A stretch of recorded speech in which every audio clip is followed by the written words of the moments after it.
السلام علیکم ورحمۃ اللہ وبرکاتہ۔ حضرت سلمہ سے روایت ہے کہ ایک رات نبی کریم صلی اللہ علیہ وسلم نے بیدار ہوتے ہی فرمایا کہ سبحان اللہ، آج کی رات کس قدر فتنے اتارے گئے ہیں اور کتنے ہی خزانے بھی کھولے گئے ہیں۔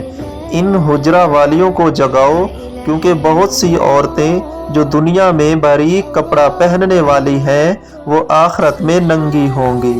جی تو دوستو، اس حدیث سے اور بہت سی متعدد احادیث سے یہ ثابت ہوتا ہے کہ قرب قیامت زمین اپنے اندر کے بہت سارے خزانے کھول دے گی اور ان خزانوں کے ساتھ بہت سارے فتنے بھی رونما ہوں گے۔ ان فتنوں میں سب سے بڑا فتنہ فیشن کے نام پر بے حیائی پھیلانا، یعنی عورتوں کا غیر مناسب لباس پہننا، جو کہ قیامت کا سبب بننے جا رہا ہے۔ لہٰذا ہمیں سنت کے مطابق ایسا لباس پہننا چاہیے جسے جسم کے اعضاء ظاہر نہ ہو۔ اللہ عمل کی توفیق عطا فرمائے، آمین۔ Thanks for watching this message. If you like this message, then you must be share to other person.